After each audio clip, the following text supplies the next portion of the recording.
Without sales, there's no company, period. I don't care what you sell, what product or service it is. If you don't sell it, then you don't have a business.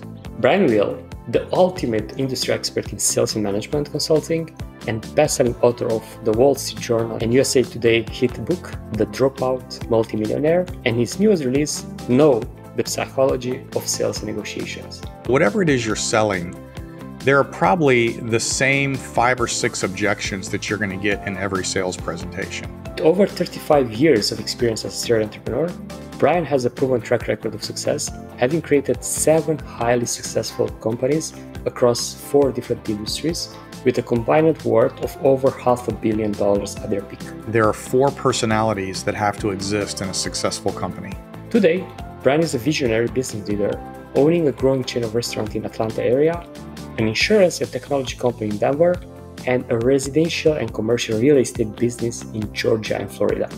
Confidence comes from practice. Practice comes from actually doing it in a live or non-live environment. Brian's expertise in turnaround projects and ability to drive billions of dollars in sales has made him a highly sought-after consultant and speaker in the business world.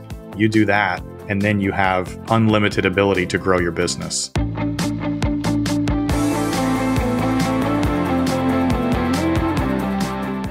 Brian, why most people struggle with sales?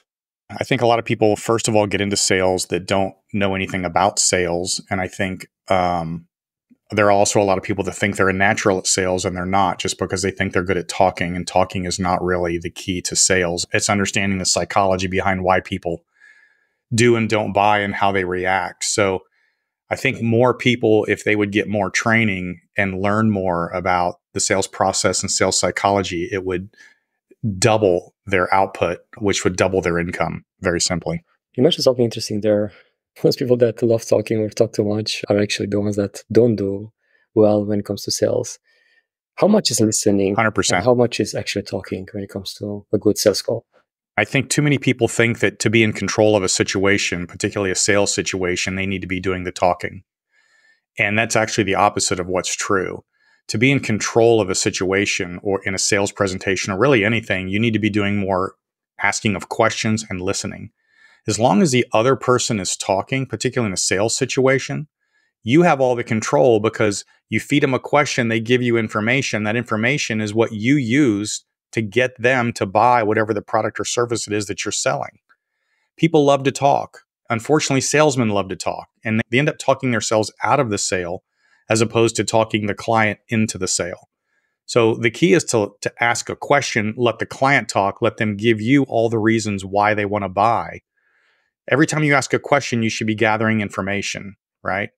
Too many people think they need to talk or they need to explain or they need to talk about technical terms or they need to talk about how their product is the greatest thing in the market. And it's much better for the client to say those things than it is for you. So we tell people all the time, you got to listen instead of talking. Talking will talk your client right out the door. And listen to what clues you need to search in those answers in order to guide the conversation towards the close, towards the helping the person that you're talking to. Yeah, so we call this overcoming objections, but it's overcoming objections before the client actually has them, right? So whatever it is you're selling, there are probably the same 5 or 6 objections that you're going to get in every sales presentation.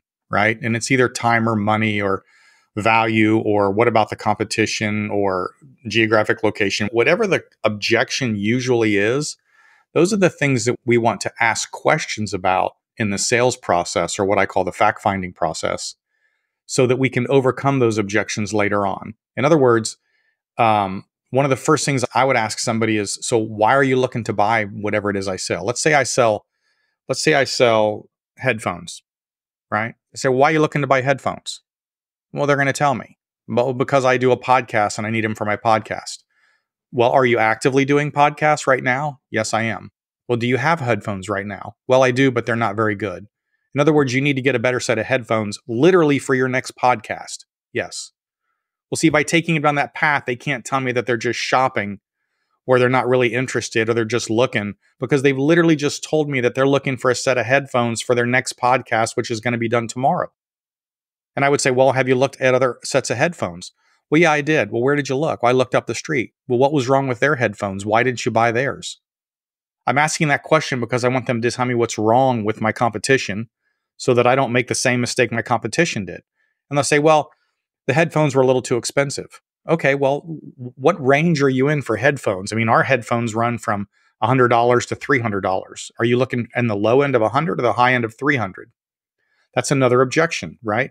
I don't want them to come back later and say, well, I can't afford $100. I'm going to say right up front, my headphones start at $100. If you can't afford that, then there's nothing I can sell you anyway.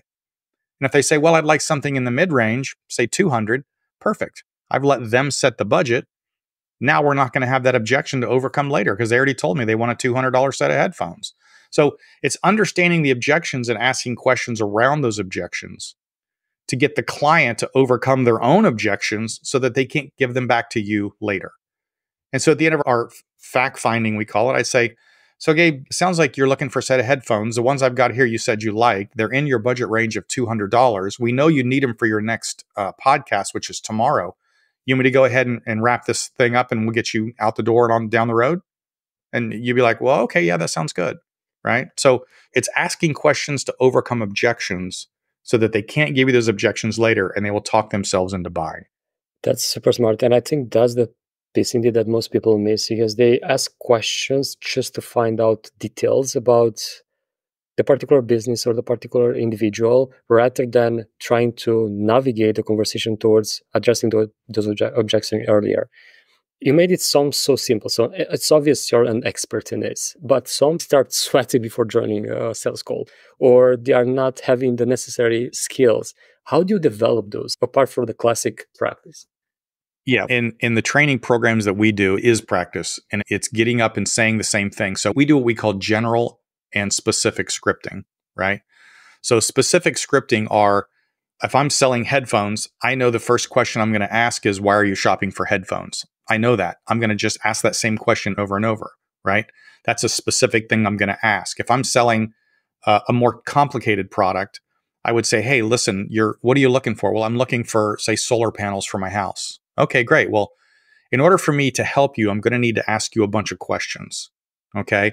Based on the answers to those questions, I can make a determination on which one of my products will fit. If I find out that they fit, what I'll do is I'll go ahead and run some pricing for you. I'll run over your options, your pricing, and I'm going to let you decide if this is something you want to move forward with. Now, is that fair enough? That is a specific script that I want you to go over. And I do specific things in that script. I overcome the first objection, which is I'm going to tell them what's about to happen, so there's no unknown. I'm going to tell them I'm not going to sell you. I'm going to give you your options and give you your price and let you decide. And then I'm going to get you to say, yes, that's fair enough. Now, that is a specific script. And I make people that are selling a little more complicated product memorize that and practice it over and over. You made the comment that people start sweating. That sweating comes from a lack of confidence. A lack of confidence comes from a lack of practice. That's all it is, right?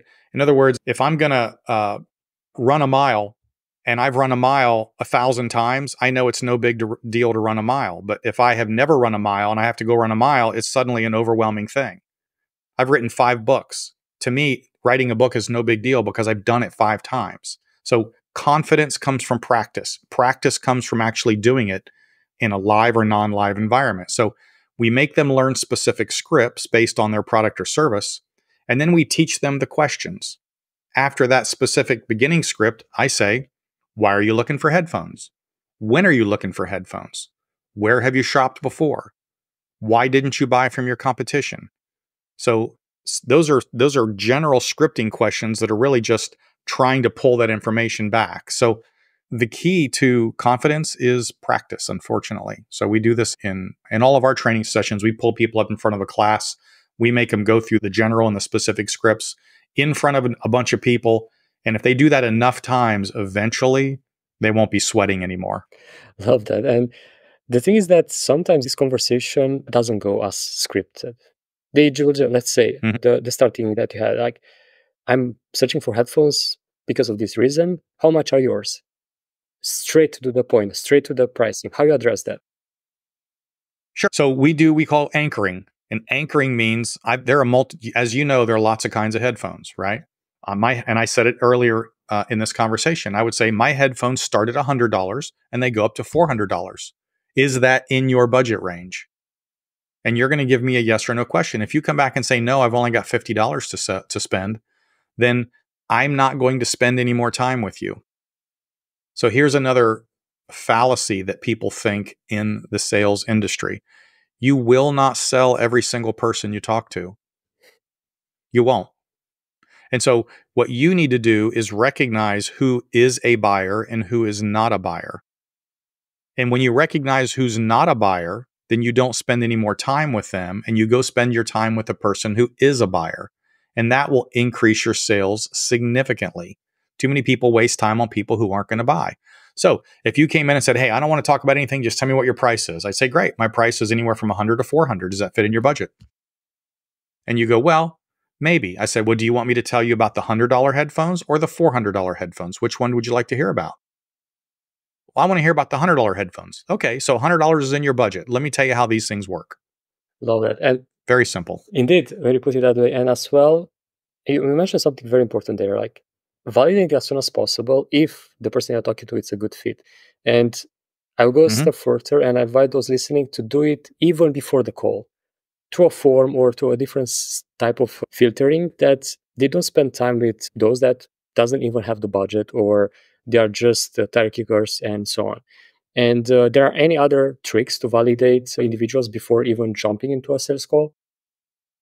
It's all about those questions. I'm telling you, why are you here today? I'm just looking. Really? What are you looking for?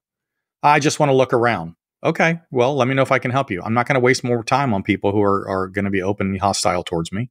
I'm looking for headphones. Great. We got great headphones. Our headphones range from about $100 to $400. Is that in your budget range? Yes. Well, where would I can show you some headphones at 100 or 400. What would you like to see? So it's, again, this gets back to the specific and the general scripting. We build questions in to overcome the objections before the client has them, and they really don't even know what you're doing. But what you're doing is qualifying them through a series of questions, and you find out very quickly if they're a buyer or not. I went on a call with a salesperson in the construction industry, and we rolled up to the house, and they had gone through the website, filled out the forms. They talked to the people in the pre-sales department, scheduled an interview. The salesperson went out to see him, and the first thing she told us is, I've only got $20,000 to spend, and we're looking at a $50,000 job. Right? So immediately, I'm a professional. I know my business. I know what my stuff costs. My first question was, well, what are you looking to do? Well, I'm looking to do blah, blah, blah, blah, blah, blah, blah. Okay, well, our windows cost, in this case, they're $1,500 to $3,500. You've got about 10. That's $15,000 to $35,000.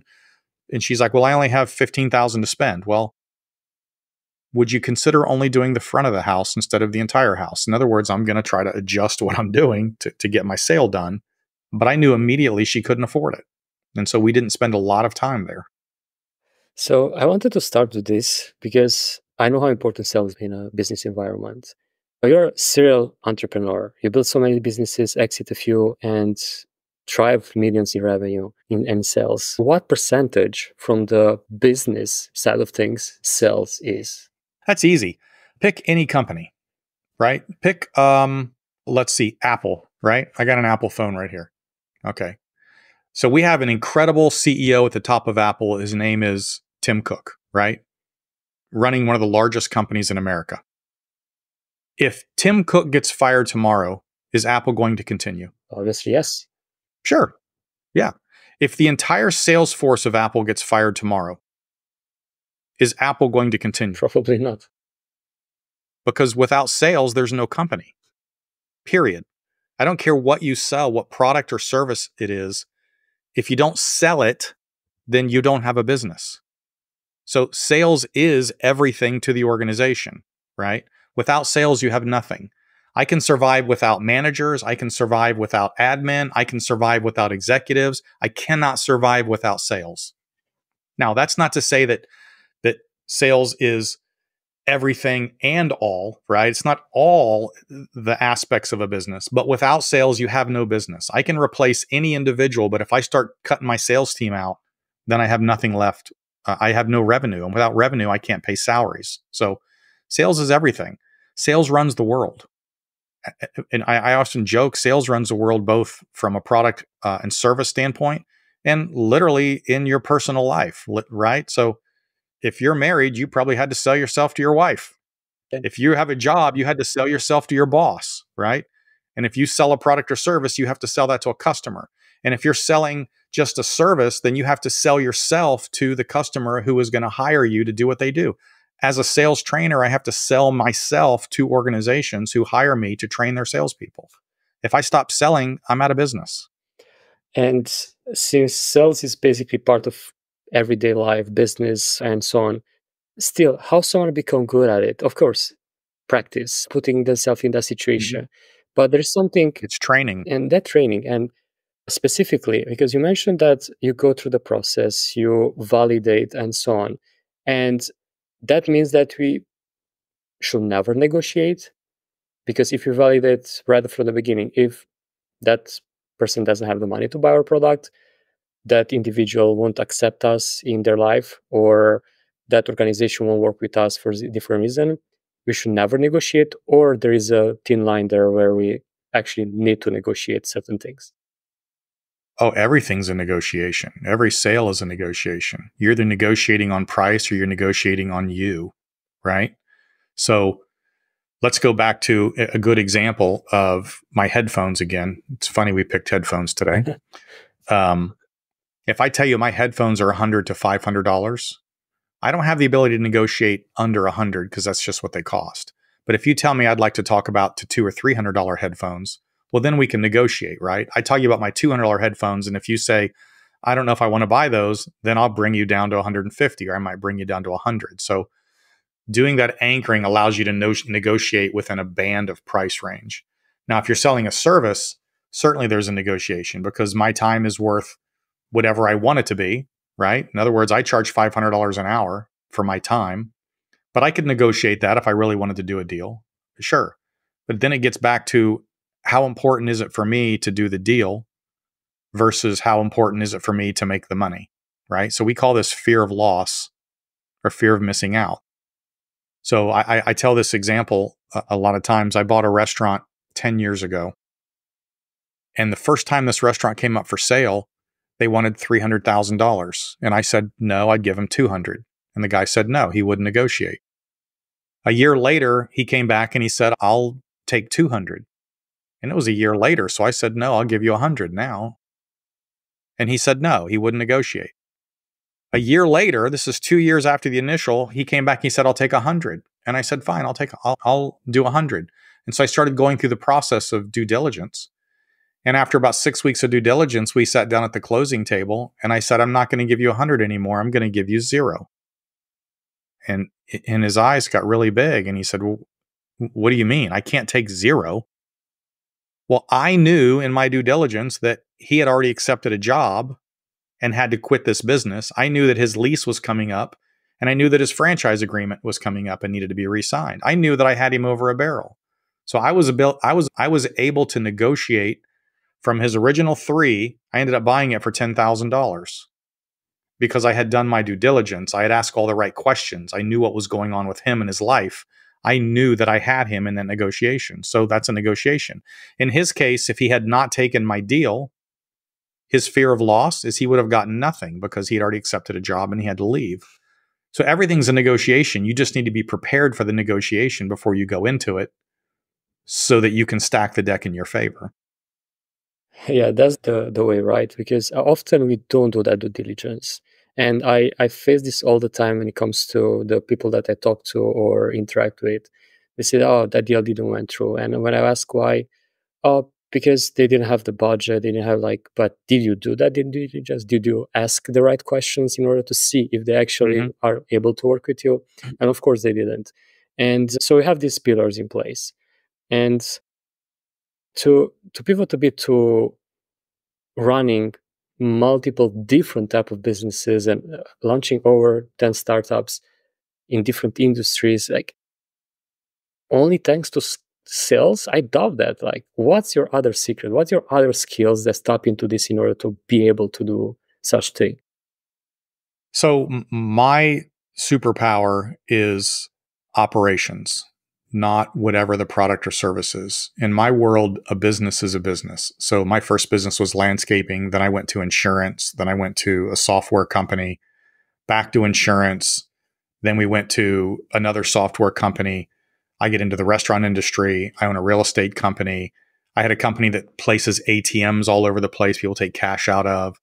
So the industry or the business is not important. What's important is, do you know how to run a business on the back end?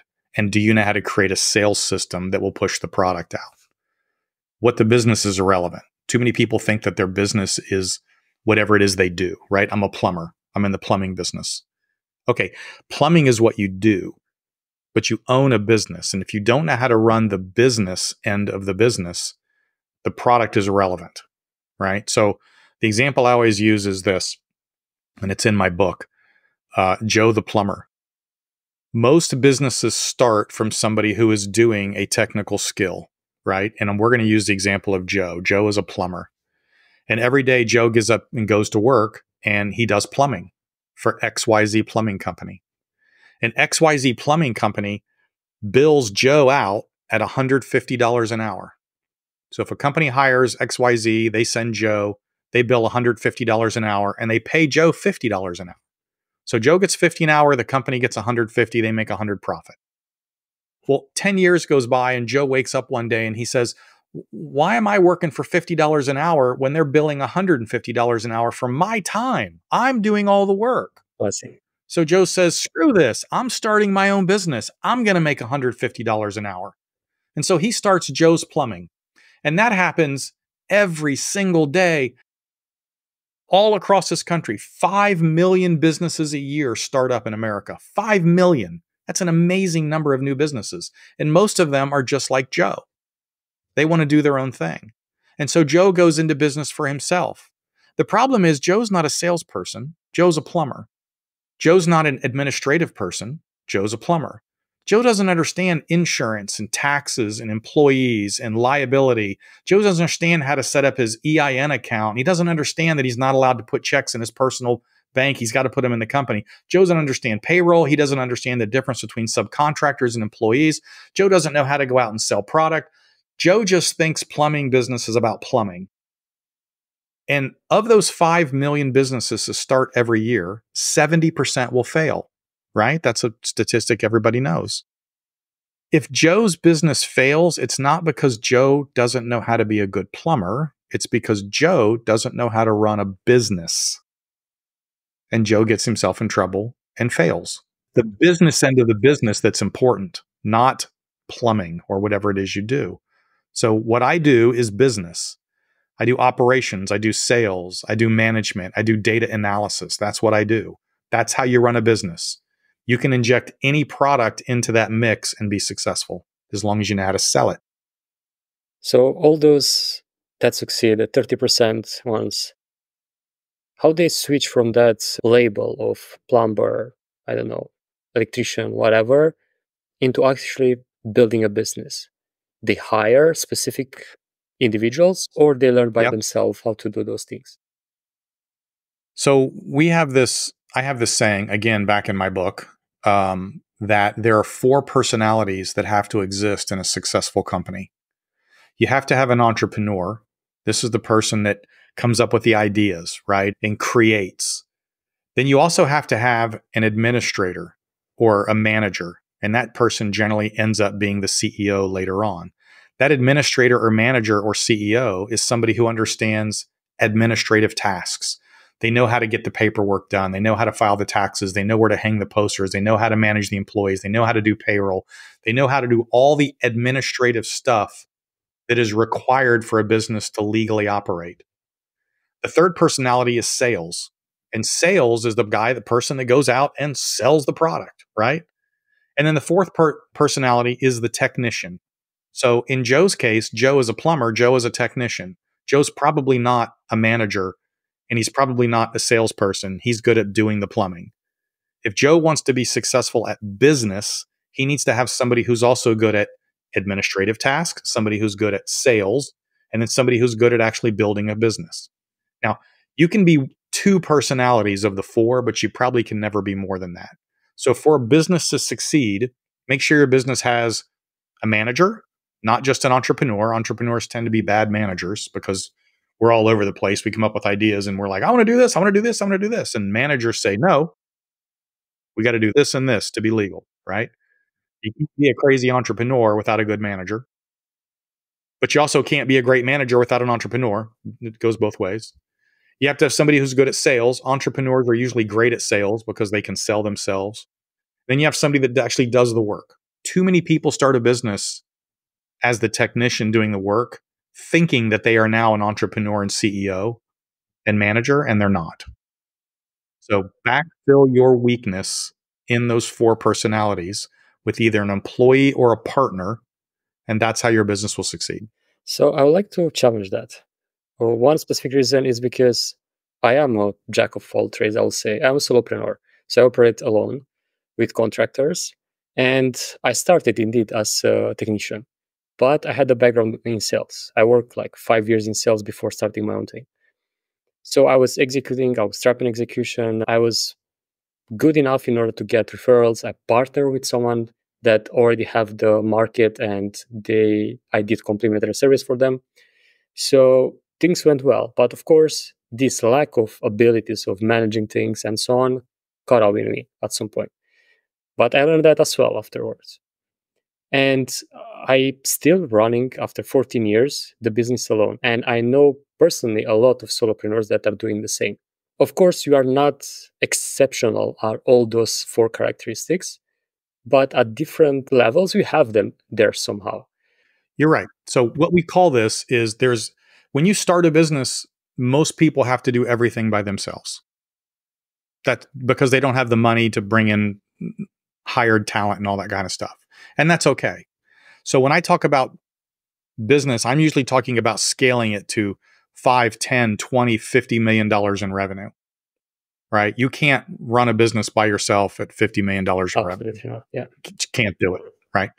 So there comes a point in your business journey, in the life of your business, where you have to make a decision on, I want to stay a solopreneur, which limits my income, limits my ability to really scale, limits my ability to create something that I can sell, because I'm happy doing what I do. If you're happy being a solopreneur and you're happy at the lifestyle that it's created, that's great. If you want to scale, and most of what I talk about is scaling to large levels, then you've got to bring those personalities in. If Joe the plumber just wants to do a couple jobs here and there, he's probably okay. But if Joe wants to build a real big company, he can't do it by himself. Let me ask you a question. What is the long-term goal for your business? Do you want to grow it? Do you want to get big? Do you want to make crap loads of money? Is that what you want? Or are you just happy doing what you're doing? Yes, I'm pretty much happy what I'm doing right now. So I say this from 2 fold. Like you have the lifestyle business and you have the performance business that you described. So I run towards the lifestyle business. Still, I want to scale it and grow it, but in a way that is not needed to have physical offices, full-time employees. I'm not working alone. So I might be a solopreneur, but I have contractors for different parts of my business to help with. And I love this flexibility because it's allowing this lifestyle to live wherever. Now I'm calling from Bangkok, Thailand. 1 month ago, I was in Bali, Indonesia. And so that's my goal. And I see this trend quite picking up, and especially now with the help of AI that you can leverage in order to replace different type of employees that before you need maybe a virtual assistant or another type of help. So yes, I'm pretty happy like this. And I'm not dreaming of building a multi-million type of business. Even that's generational wealth, and it's amazing to think about it. But in the same time, I feel like the path that I choose is the right one. And of course, I would like to take advantage of your presence here for those that are in the same situation. Like how you see this, like it's in reality sustainable. I will say yes because I knew you for 14 years, but indeed not without struggles. That's for sure. So I had my own fair of lessons, but how we can do it in a sustainable way by leveraging all this knowledge that you just shared and without exposing ourselves to either burnout or running out of business. So one of the first questions we tend to ask people is, what do you want? And that answer determines the advice that you get moving forward, right? So if you tell me, I don't want to build a big multi-million-dollar business, I just want to be able to travel the world, do my business, If that's what you want and that's what makes you happy, then that's what you should do. And the people that listen to your podcast need to ask themselves the same question. What do you want? Because the answers are different. If you tell me that I want to build a giant organization and have offices in London and Dubai, that's a different answer than I want to be a solopreneur and I want to travel the world and be able to do my business the way I do it. Two different answers. So you can't specify the answer to that question without first asking, what is it exactly that you want? And of all your listeners, they're also going to have different answers to that question, right? What's going to make you happy? So if we look at the positives and the negatives on all this, the next question now, if you say, well, I just want to be a solo entrepreneur, I want to do what I do and have fun and enjoy my lifestyle. Great. What happens to you or your business if something happens to you? What happens to your income? Does it go on? And the example, I'll give you a great example. I use an architect, and he was out in Arkansas, and he was doing a design for me on a building, and the tornadoes came through about 2 years ago and tore his house down. And I'm here in Atlanta, and I'm still building my building, and he's in Arkansas, and his house got torn down, but he's the guy that's been doing all my design work. And I called him and I said, Rick, I need the designs for the building. The contractors are here. This has got to happen. He said, I can't do it. My house got torn down. Rick's out of business. And so I had to get rid of Rick and hire a different contractor to do that work because something happened to Rick that literally stopped his ability to produce income. And so that's the danger of not being able to build systems around you, is that your income is dependent on you and you alone. And if something happens to your ability to do that, your income will stop. So that's the challenge. The upside is you can be in Bali last month and Thailand next month. So there are positives and negative, and maybe negative things will never happen to you. But there's always that challenge. It is. The flip side of that is if you want to build a big business, we have to have a lot of employees, and people like to sue you, and they're a pain in the butt. And there's just all kinds of problems with having a lot of people. There's problems with real estate, and there's problems with taxes. I mean, so there are positives and negatives on both sides, but it starts with, what do you want personally out of your business? And when we have that answer, then we can make the decisions moving forward on what you want to do. So I'll answer both that and address the challenge that you raised. So to that, it's not just the freedom side of things, it's impact as well. Because I was helped as well to enter the business world.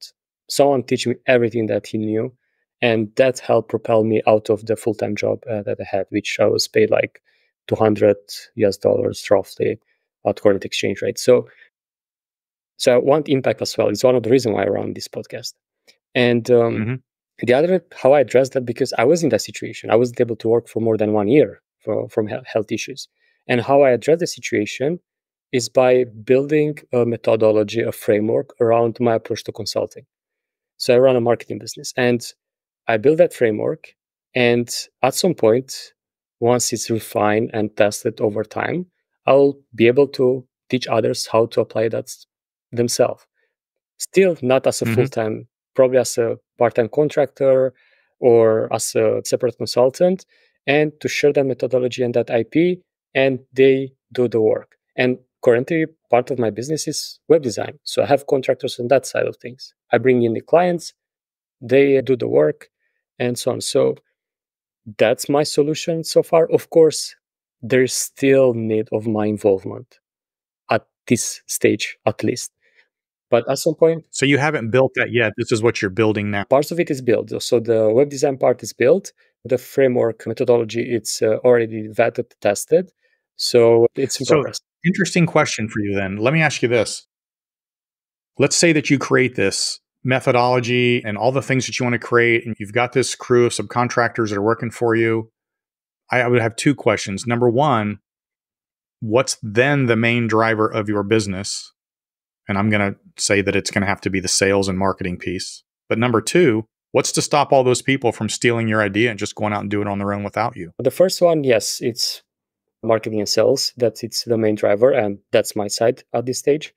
But I'm building all these marketing assets that will drive that in the near future. The stealing side of things, right? Even if you protect your assets with a trademark or whatever, it's still not fully protected. So someone still can do that. But exactly the example that you mentioned with the plumber, they don't know sales. They don't know how to drive in clients. So that's kind of, at least at this stage. But in the same time, long term, I like to see them do that. Like I like that to be independent in few years and start their own thing. I don't want to keep them forever next to me. And in terms of what's driving the whole idea, it's something that I mentioned, impact. So I want to impact as many individuals as possible, especially in I'm coming from Eastern Europe, from Romania, and less possibilities and so on. And in my travels, I've lived in more than 11 countries. I noticed this trend, like people very driven, smart, and so on, but they need a little push, a push of knowledge, a push of aha moment. And it's one of the reasons why I started the podcast, because this type of information that a person super successful like you share can be an aha moment for someone else and can give that push to start something or to build something worthwhile or feed their families and so on. So that's kind of outside of me goal. And of course, to still be able to maintain my lifestyle. I would say that the most critical piece of what you're building is going to be the sales and marketing organization to bring the work in. And I would use the example of Uber. Anybody can drive a car, but they don't have access to the customers that want to utilize the service, right? So if you teach 100 people how to do what you do, that's great.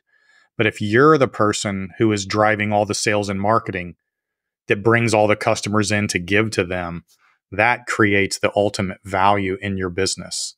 The value isn't going to be in the work. It's going to be in your ability to generate customers, which is sales and marketing. You do that, and then you have unlimited ability to grow your business. And you've got people, sure, they can go off and do it on their own, but they've got to duplicate your sales and marketing, not just what you do. Exactly. We're back to your original question, how important is sales and marketing? Even in what your business is, it's everything. Exactly. And luckily, that's teachable as well. You're the perfect example that you do that. So to put it in the perspective for those listening, if they are still unsure how to grow their business and how to build it, this is it. Like, focus on sales and marketing and make sure you deliver outstanding results to your clients. And yeah, at the end of the day, having partners, full-time employees, and so on, or this approach, both works, as you mentioned, depending on what you want. And now, question to you, like, what drives you? Like, you're extremely successful. What makes you wake up every single day and still do this? You know, a different way people ask me that question is, what are your hobbies? And some people like to hunt or fish or golf or play sports. I like business. I think it's fun. It's an adrenaline rush. It's the dopamine high of getting a sale or selling a company or buying a company. And then it's helping somebody who's starting their company become successful, or helping somebody who's got a business that isn't succeeding, help them turn it around. That's my hobby. That's what I do. That's what I do for fun. I love it. So I get up every morning with an energy of, what can I do to create a win? What can I do to help somebody else create a win? And to me, that's just fun. And how do you manage to spread yourself between so many companies? I have good people that work for me. I'm very ADHD, so I can't focus on literally anything for very long. So I've built a team of people around me in every company I've ever had that manage pretty much everything. I have an office building. I don't have an office in my office building. If I go to my own office building, I have to sit in a conference room. I don't go there because everybody that's there manages the businesses. I don't. All I do is sit at 30,000 feet in command and control. And if there's an issue, I handle it. I manage through reports. I manage through profit and loss statements. I manage through apps that I have on my phone that show me everything that's going on. And because I understand the back end of every business, I can tell you literally by looking at a P&L whether something is succeeding or failing. So the answer to the question is, I have good people that work for me. And I understand my own limitations. And my limitation is I get bogged down in the details and I get lost. So I don't do that. It's funny that you say that, because it's like, looking in a mirror. So remember I said those 4 personalities. I'm the entrepreneur, right? So I think in bullet points. I think very fast. I tend to cut people off because I already know what they're going to say. That's a terrible habit, by the way. I get in trouble for that all the time. But that's the way my brain works. It's moving so fast. It's already thinking one step ahead of whatever the answer is you're giving me. I've already got but it also allows me to look at a profit and loss statement for multiple companies. It allows me to look at issues and just say, go do this. There's a problem here. What's the problem? I have no idea. I'm just telling you there's a problem. Go find out. So understanding my limitation and then bringing people around me that can backfill my weakness of detail orientation is what has allowed me to do what I do. And how would I advise someone to start this introspection and really understand their limits and be able to search for the right people to come in, either as a full-time employee or a contractor, to help them out, fill that gap? It starts with a set of questions. And, I've got them in my book. Hey, read my book. It's a good book, The Dropout Multi-Millionaire. It'll be down in the goes through all these things. Yes. Here, The Dropout Multi-Millionaire. Boom. That's my second book. Also, a book called The E-Myth Revisited. Great book on the inner workings of a business and the questions you need to ask yourself. But the problem is too many people aren't honest with themselves about their strengths and their weaknesses. And maybe you just need to get somebody to come in and help you do that, either a consultant or a business coach or somebody like that who can sit down, ask you the hard questions from an unbiased perspective. And then you have to check your ego, which is hard for entrepreneurs. You got to check your ego and listen to the person and what they're telling you, and then start to adjust the way you operate. And can you give me one example of question that someone should ask themselves? Sure. Who are you in your business? This is what we keep talking about. Are you an entrepreneur? Are you a manager? Are you a technician? Or are you a salesperson? Which one are you?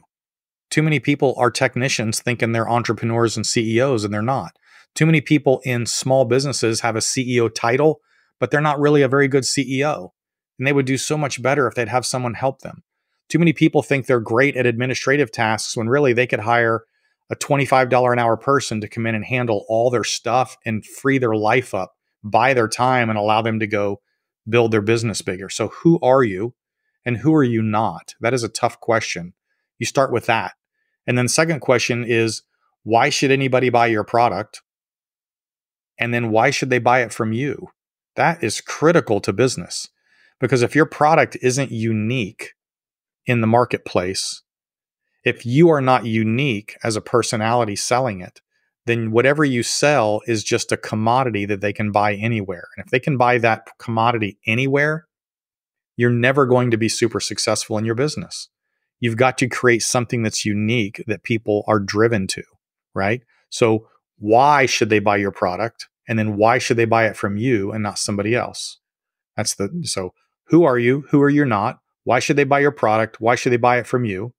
These are critical questions. You get those questions answered, and you're a long ways down the road on figuring out how to be successful. And most people will tell that, how can I come up with something unique? Everything out there was already invented. And I will give you a classic example. I help people get more clients, right? And that's a classic. So this is a good one. I love this. Do you know who Alex Hormozi is? What does Alex say? Niche down, right? Everybody says I can get you more clients. But what if you said, I can get a plumber working in the northeastern Ohio area who works in residential in neighborhoods alone, more clients? What if I said, you need website traffic? I specialize in getting website traffic for people who are selling products under $5, and they're only selling them to moms who have children. It's niche down, niche down, niche down. So when I go looking for help in my business, and let's say that I sell headphones to guys who do podcasts, I can go online and look for, headphones, and I'm going to get 1,000 websites for headphones, and sorting through information is like, I have no time for that. But there's one ad that says, hey, I sell headphones for $100 that are perfect for your podcast. That's the one I'm going to click on, because I niched down my marketing to a specific person who's looking for a specific thing. And that's how you become unique. When I sell, I can sell selling systems. I can say, hey, I can teach people how to sell. And there's a million things you can buy. But if I say, I teach insurance agents who sit in call centers and make outbound calls how to close more product, people go, oh, This guy isn't just teaching us how to sell. He's teaching insurance agents who sit in call centers making outbound calls how to close more sales. That is how you become unique. And you didn't do anything except niche it down to a specific market. And most people struggle with that because they think they are limited. Then if they say no to someone else, but no, that's a blessing. And you have a book starting with that. Yes. And if you, by the way, get traction in your niche will expand. And the perfect example, you've heard of this guy, Grant Cardone, right? Grant Cardone gets people to invest in apartment complexes. That's how he made millions and millions of dollars. But if you go to Grant Cardone's website now, it's 10x for HVAC companies, 10x for plumbers, 10x for literally everything. He's now expanded his niched brand of apartments to virtually he's going to help anybody do anything. And because he has so much credibility that he built in his niche, people believe that he can help them in whatever else it is that they're doing. So niche your market down to something that's very specific. Start getting some traction and some credibility, and then expand from there. If you try to be IBM right out of the gate, you're going to fail because IBM will crush you. And that's the real threat, because those big boys are gonna just smash you if you just try to target everyone and talk to no one. Well, this was amazing, and I hope those listening took notes and start applying, and especially this last one with niching down. Where they can reach out to you if they want to connect and read your books. And sure, my website is brianwillmedia.com. brianwillmedia.com. My books are all on Amazon.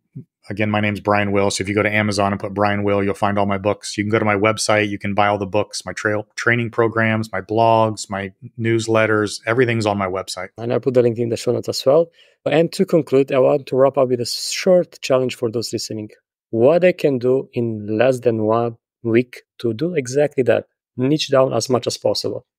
So this is something I do. I just did a TV show earlier this year. It was a startup competition TV show.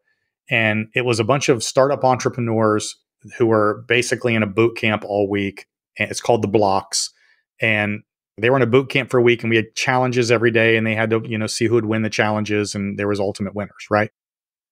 One of the biggest challenges I find with entrepreneurs, tell me what you do. Okay. And invariably they'd give me like a 2-minute presentation on all this crazy stuff. Like my example is I asked a young lady, what do you do? And she said, well, I work in an industry where we create different scents for different moods. And we take all that and we mix it up into this waxy form. And we put a little wick in the middle and we light it on fire. And I said, you mean you make candles? Right? But you gave me a 5-minute explanation when you just could have said, I make scented candles. But you're trying to make what you do so sexy and important that you're missing the point. I make scented candles. That's what you do.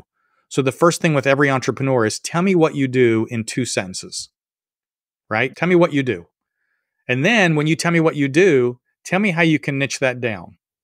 I create marketing programs for who? I create marketing programs for window and door companies or for people who sell whatever. Tell me what you do in 2 sentences, maybe 3, and then start niching those 3 sentences down to, I create marketing programs for people who are trying to sell pens online. That's a very specific thing, right? And if I sell pens online, I'm not going to talk to somebody who does marketing. I want to talk to somebody who does marketing for pens because that's what I do. I want to do marketing for single mothers with children who are struggling in their job. I want to market products to single mothers with children who don't have a job, teaching them how to make more money. So what do you do in 2 or 3 sentences, and then see how far you can niche it down. And that is your lead. That's your elevator pitch. And every time somebody says, what do you do? I do marketing for single mothers who have children who don't have jobs, and we teach them how to make money. Simple as that. And that simplicity is complicated, but if you go that steps that you just mentioned, you can literally apply this challenge in less than 1 week. Yep. What do you do in 3 sentences? Nice. Love it. So thank you so much for that. I appreciate it today. It was fun. My pleasure, Brian. Thank you so much for joining. You, yes, you're one of the few that stick to the end. and I want to thank you from the bottom of my heart for doing so. If you haven't subscribed already, please do so below, and if you got any value from this, please share it with a friend. They might got some value from it as well. Thank you so much, and until next week, pura vida!